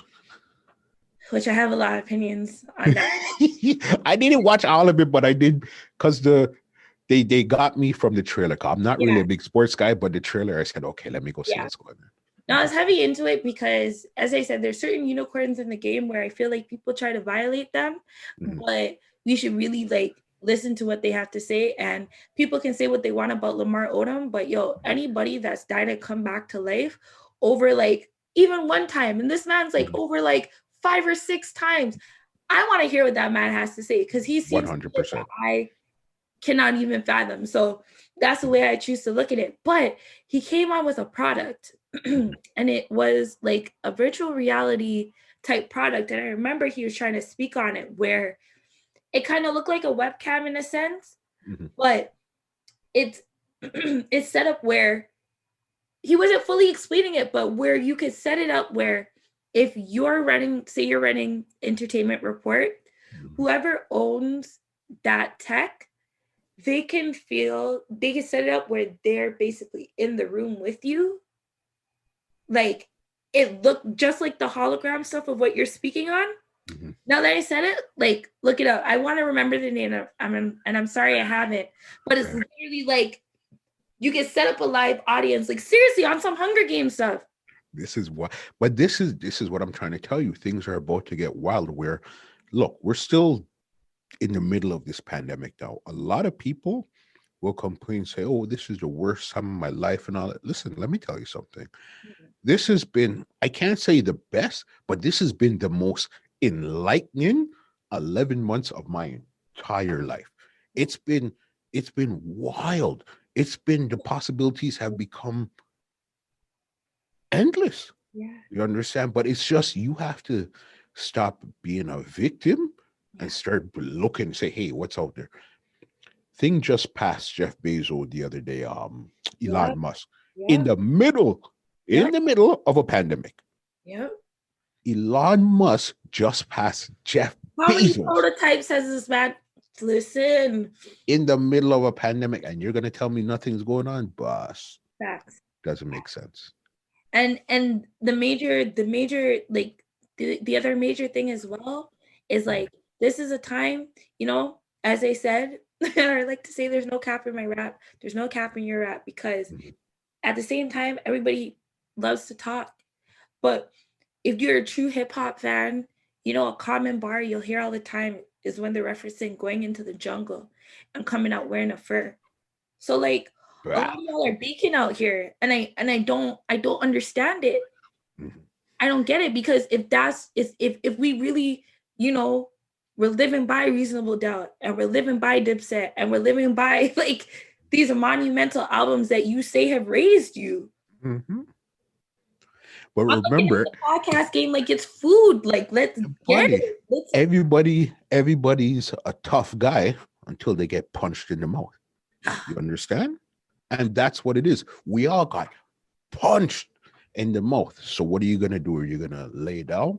Are you gonna come back and swing back? Or are you just gonna, okay, that was cool, and just lay down and just wait for things to happen? Boss, there's so many things happening right now that you could get involved with. And as you said, you've seen a million podcasts pop up from the other day because everybody heard this thing's hot. Podcast. But from, as I said, they put out the first one and 100 people listened. And by the time they got to a fifth and 7 people were listening, they said, no, I can't handle this. If you could get to the 12th and that's where 1,000 people were listening, then you'd be on your way. But you stopped at 7. You can't handle this. You have to be built different to really hold this. Put out episode after episode after episode, and no listens. Nobody cares. You understand? So I ask you two things before the last question. I'm sorry, but this conversation is No just problem. I like it. so thank you. It's so amazing. When it comes to, as I said, we're speaking about podcasting. A lot of people are talking about their top 5, lists, hip hop, stuff like that. But we're changing the conversation. All right. Give me, it doesn't have to be in a particular order. I don't want to do that to you, but give me I'll be nice. I'll say give me your top 10 podcasts because you seem like myself where you listen to a lot. Listen to a lot. Okay. I got to shout out people them over at Urban X podcast. That's with Black Dot and Malcolm. That's more like a conscious one. Okay. Who else am I listening? Clearly, Drink Champs also. We'll throw like the Breakfast Club in there. Who else? You know who I like, and a lot of people don't really get to see that side of him. The DJ Envy and his wife, Meet the Casey's Yes. podcast. Yeah, Yes. I like that. You know who's taught me a lot, weirdly as I could say it. What's those 2 girls? They're Horrible Decisions I with love Mandy. Mandy and Creasy. Yes. Yeah, I love them. Yeah. yeah. I learned a Um, lot. yeah. They taught me just how they structured everything. I learned a lot from them. No Jumper too. What Who do you else? like about No Jumper? I liked where Adam is coming from. If you seen his XXX extension interview and Yeah. see how grainy and grimy they had their mics on wooden things Yeah. just to see where they are today, Yeah. that's inspirational to another level. Go Yeah. back and watch some of those old ones. And just like, even though right now he's on the blacklist, something like Vlad, if you watch what Vlad did to his platform and what he does, buddy, that man is a genius. I don't watch it But anymore when you're because we're funded by on the code. FBI, isn't it easy? I'm not okay. I'm not talking about the questions and all of that. Put that But I'm aside because saying again, funding. yeah, That's a huge it's part of podcasting. I mean, it's he didn't really have mhm. to, you know what I'm saying? I just keeping it real for the people. We said we gonna keep it real. I have to be real. That's what it's known to be. Of course, we've heard it. A lot of people asked about it and all that. That's It's been cool. said But now. I'm saying, It's it's been but I'm said. saying outside of that, I'm not, Yeah. as I said, we're on code. I haven't listened to Vlad for freaking from 19 whole long. Yeah. What he did and how he did it, I'm talking about, he's the one that invented putting out 6, 7, 8 clips of one episode, He invented that. I said, okay, cool. You might be working with feds, but you invented this style here. So, okay, incorporate that style. For podcasts, who else am I listening And that is a hack as well. I don't want to gloss over that. That is a hack as well, because I'm not, as I said, we're keeping it real. YouTube, if you're able, you see other podcasts doing it too. You're able to do that. That keeps you consistent on the algorithm, that all of that, You understand. Yep. So Yeah. I Who will I get mess with heavy too is my Toronto people there. We love hip hop. Friday, PK Hercs, Gutsy Guts, and those guys over there. Who Are they else do I- Toronto or Montreal? No, they're Toronto. Okay. Yeah. Somebody, Joe Rogan too. I like what Joe does. Who else do I listen to? There's one and two business ones. Clearly Gary Vee, but I don't like to listen. I like to watch. There's a difference. There is. I find that difference happening now as well. There's certain ones I watch, there's certain ones I listen to. Yeah. I would say those are. Am I leaving anybody out? Another homegrown pre-lime. That's with Busby and JKD over there. Extra Gravy with Marlon Big Norm, and what's her name? Alicia West. West, yes, those are basically I know the queens. You haven't said much queens out here, so I definitely, and pay attention to the women. Because you men, while I love what you all are doing, I have to say that is definitely a huge part of my inspiration as well, where as a female, I definitely want to represent for us, because while you guys do create a great space, I feel like we need more women in Toronto that are doing this as well. 1,008 gazillion%. You know what I mean? They're 100%. That's why, even if you look, when I tell people the podcast Entertainment Report is from pastors to porn stars and everything in between. I love that. I love that. And I love when porn stars come on. My wife hates when I say that, but that's the truth. It's like, so then, but I've had women porn stars, and I've had, didn't even put it out yet, a woman pastor. You understand? So it's like I try to incorporate. I've had female entrepreneurs, female singers, female rappers, female dancehall artists, female, you name it.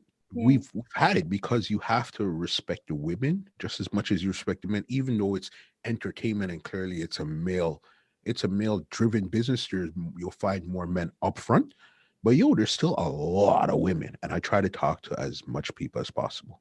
Yeah. Understand? Well, I must be on the show one day to represent for the women. Listen.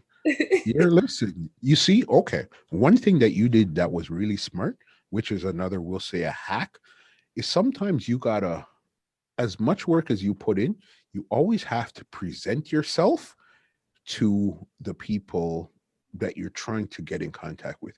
You see us doing the show, I've seen your work around, like it, as I said, I checked it out and stuff. But you see, now that we have this link here, this builds a deeper connection where it's like, yeah, you know what? Come on the show, we got something going on. Come on the show, I got something for you. You understand? You're extremely brilliant. You know what you're doing.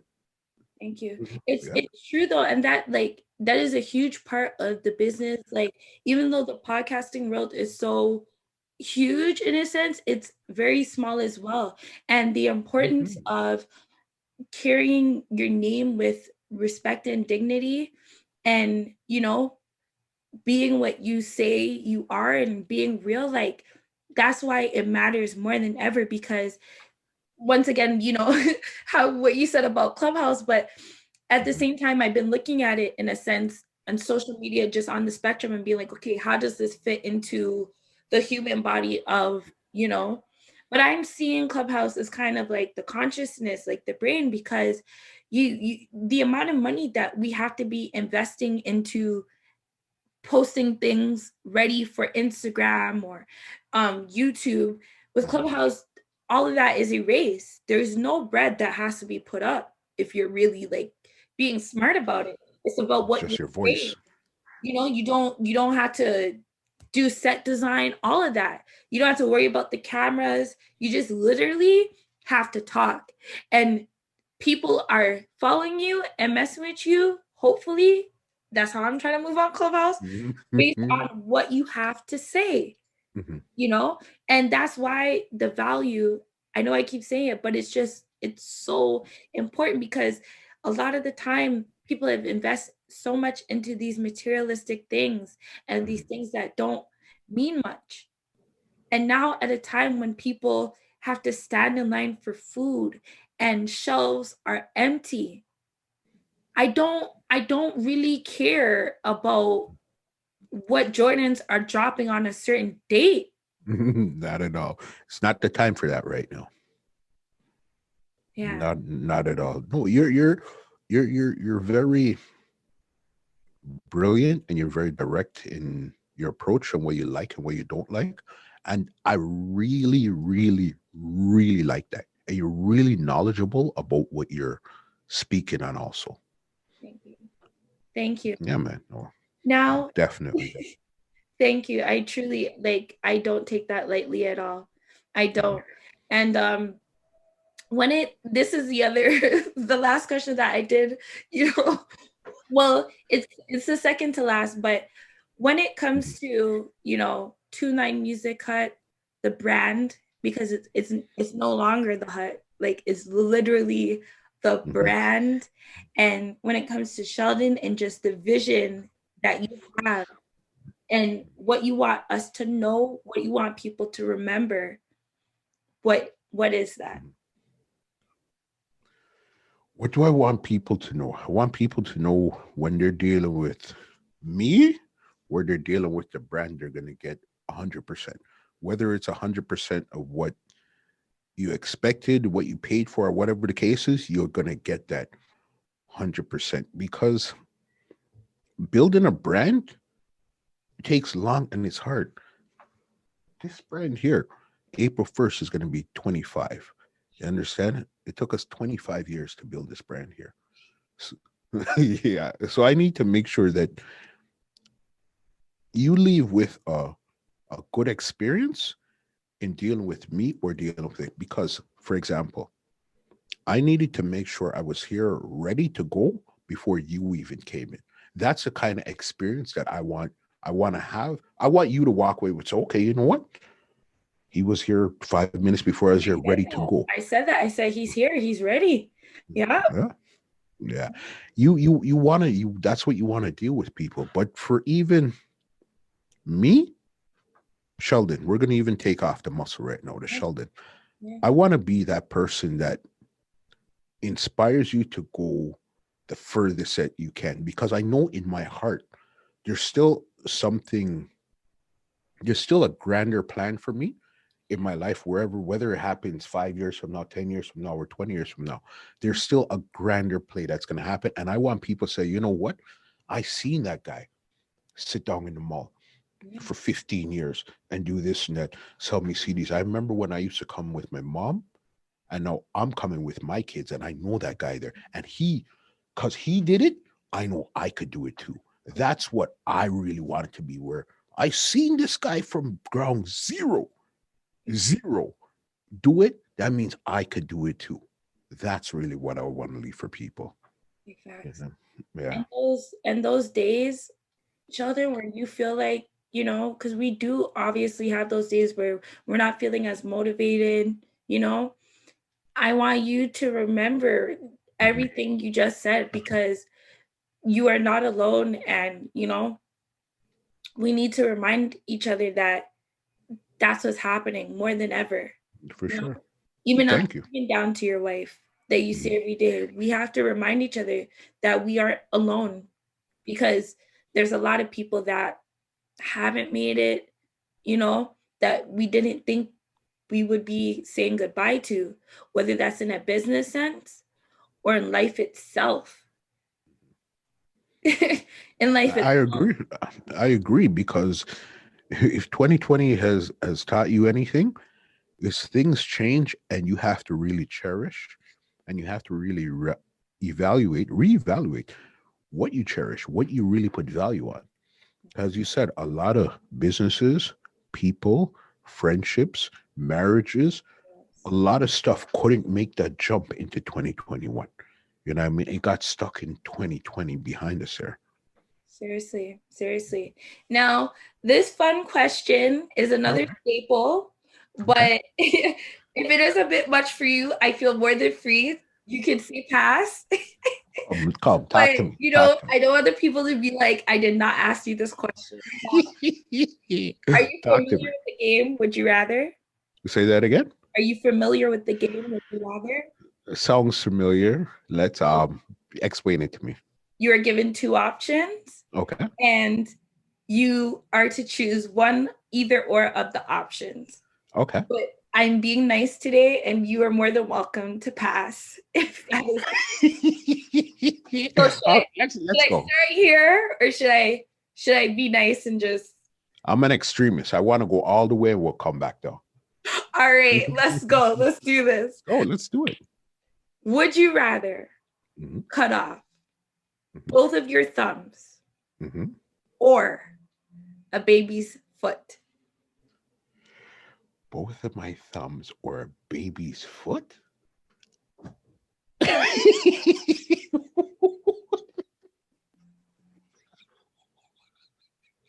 Yo, let's go with both of my thumbs, because at this age here, 45, I've used them for 45 years and let the baby grow into be an adult. Let's go with my thumbs, even though that would suck. But we're in 2021. I'm pretty sure they'll find new electronic thumbs, so I could put those on. Well, I am surprised. I'm surprised because 97% of the people say chop off that baby's foot. Wow. Including me. Including me. And you are part of the very small 3% that says, Yeah. I had another lady, Cash, shout out to you, my Hawaiian babe. She said she's gonna get some bionic thumbs so that she doesn't, she don't see y'all. And I like your perspective, you lived 45 years. You feel like you've done enough with the thumbs. You can give it up. I haven't done enough with them, but between me, okay, we'll figure it out later. At some point this week, you're gonna look at them and be like, "I've really been neglecting you guys, haven't I?" Some point this week. I just looked at it when you talk to me right now. It's like when you get a cut on your finger and you don't really pay attention to that finger until there's a cut there, and you never realize how important that finger was to you. 100%. Yeah. So when I ask that question, I know, I hope Peter, none of those people come for me, but I don't always mean it in the literal sense, It's definitely a psychological. For sure. I agree with that. I agree. Didn't see it that way. We'll pipe it down and we'll bring it down. And I will ask you this last, would you rather? You receive $500 million deposit one time, or you have cured world hunger and the world knows it was you. It was Sheldon. You did that. Let's put it this way. I would take the $500 million because I could cure, even if I can't cure everybody, I could do a significant amount of that, of curing world hunger. Plus, there's so many other things I could do too. Plus, if I'm going to do something for somebody, you don't necessarily have to know that I did it. Or if we know, we don't have to talk about it either. That's just me. I like to do things quietly. You know what I mean? Okay, we'll take care of that, but nobody has to know. Anybody outside of this room doesn't have to know what we did. You understand? Yeah. So I'd probably, without being, because okay, I gave you the thumbs. I gave you guys the thumbs already. You know? I've done a lot for you. Like, you have a whole part of my body. Like, come on. No, but without being a super saint here, I'm not saying I'm a super saint. I would take the thing here, the 500 million, because I know there's so much more that I could do that would last time and time and time again. I could probably invest in a company that might find some way to sustain nobody being hungry anymore with the fight and still have 300 million left over to go do whatever. Who knows? But I'd take the 500. Who knows? There's these random YouTubers. Oh, I wish I remember. I watch so many random things. Like, if you're ever looking for something random, feel more than free to ask me. I can offer random things. But there are these guys on these young boys, and they like do the most beautiful random acts of kindness, like for people. Mr. Beast? I feel like is it Mr. Beast? But it's like a group of like friends, these white guys. And then there was this one episode where they gave this young boy, it was this young Black boy, but it was like $1 million. He got like 24 hours to spend $1 million. That's wild. If you were given that, if I was given $1 million, what would you buy? In 24 hours, you got $1 million to spend. $1 million is light right now, so I'd probably go buy some Bitcoin. Yeah, you $20. Yeah. $1 million is, even though, don't get it twisted. Don't get it twisted for 1/10 of a second. Most people walking around do not have access to $1 million. That's myself. Oh yeah, myself included. Don't have access. Yep, I have $1 million. Oh, you definitely do. Right here. Not in a drawer. If we're talking between business and probably house and those type, from that point of view, of course, you know what I mean. But from just have it in the bank set right there. Yeah. No. Yeah. Buy some Bitcoin. Take a trip. So I invested. I had fun. Definitely take care of some people too, and I can't think of any. Probably buy some more equipment. I like equipment. Yeah, first place that little boy went was the Best Buy. He was at the shop. Yeah, I'd buy like some new cameras and lights and all those stuff there. Most definitely. I like that a lot. And I want to say, like, thank you so much for this conversation. Like, thank you for the invite. Wow, it's definitely, as I said, a full circle. You got yours with Gary Vee. I got mine with Sheldon, 2LinedMusicHut today. And I truly, I do not take it for granted. I truly respect everything you have done, everything you're going to do.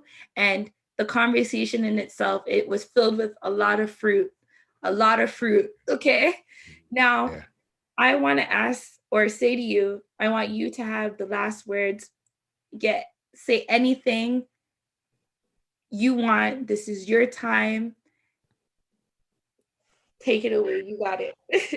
Okay, it's my time. Simply just go for it. Whatever it is that you have in your mind, your thought, your heart, and you think people might laugh, people might not understand, people might even turn your back on it, but this is what's in your heart, go for it. Because I rather go for it and drop on my face and say, okay, well, that was a good try, instead of leaving in my heart for 20, 30 years and still wondering what would have happened if I didn't go for it. Go for it. I sat down in the mall for 3 years, frozen in fear. If I said, you know what, I'm going to still make this fear control me, I would have been in the mall and we wouldn't be having this conversation, because I wouldn't be doing what I was doing right now. You understand? And this was 3 years before all of this happened. People thought I was crazy. They said, yo, you're leaving all of this to go do what? Nobody's going to come see you anymore. This is crazy, whatever the case is. And a lot of them stopped messing with me. Yes. As soon as the pandemic turned on, they were linking. Whatever's in your heart, go for it. You know what I mean? Go for it. Facts. Mhm, And when you say that, I know you mean it because that's real. And mhm, I know how especially that certain communities, like how they maneuver when they don't understand something. So mhm, you're practicing what you preach. So definitely go for it.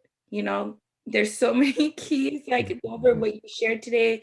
What I like to tell everyone, which I'm going to do myself, make sure you pause, rewind, replay, and soak in all this game. There are a lot of programs being said, a lot of ideas, and at the base of it, it's limitless thinking, being consistent. Like, Yeah, no. And I want to say thank you for actually having me on your program today and having this type of conversation because again, as I said, 45, you said this is your last year in your 20s, so clearly you're 29. yeah, That's normally walking down the street, hanging out somewhere, we wouldn't generally come across each other. But exactly. you see how we connected tonight? I felt like I'm speaking to somebody that now gets it. Yeah, You understand? And your hustle, your your drive, the way how you're put it together, and I didn't even realize it's been for that long. I rate that so much, guy. That is inspirational. That is inspirational. You thank you. understand? Thank you. Thank you. You Mhm, know, and before we end tonight, I definitely, everyone, I'm not shy in saying that my mom, by her choice, she's still nursing and practicing, and it's real out here what's happening in the nursing homes, in the hospitals, healthcare, like in the world, period. But, I want to salute to all the essential workers, the healthcare workers. We love you guys. We see you. We appreciate you. Like, we wouldn't be here without you guys. mhm. For sure. Yeah. And thank you so much again to 2Line Music Hut, to Sheldon, to the brand, to just being so vulnerable and so open today. And I know there has to be at least one person that is inspired. I'm the one, so already that's two. So just so inspired, and you just feeling like you can go and put your dreams, like if it's up here, you just have to put it out. So this has been another episode, Downtown Podcast. Don't waste no time with negativity. You already seen what it is today. Don't waste no time with negativity. Eat fruit, mind your business. Where can everyone find you? Contact you if you choose.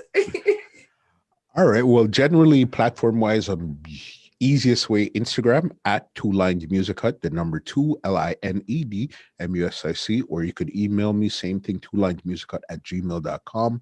Check out the website, www.2LinedMusicHut.com. Starting to play back with Twitter again, 2LinedMusicHut.com. Clubhouse, Yeah. get in there. Twitch, get in there. Yeah, and for the podcast too, right across all podcast platforms, including YouTube, Entertainment Report Podcast. Type it in, you'll see everything. Yeah, right across the board on WhatsApp. But this is just a WhatsApp number. You can't call it WhatsApp me though. 416-264-3999, right across the board. Let's connect. Dope. Dope. Thank Mhm, you. Thank you. mhm. Good night.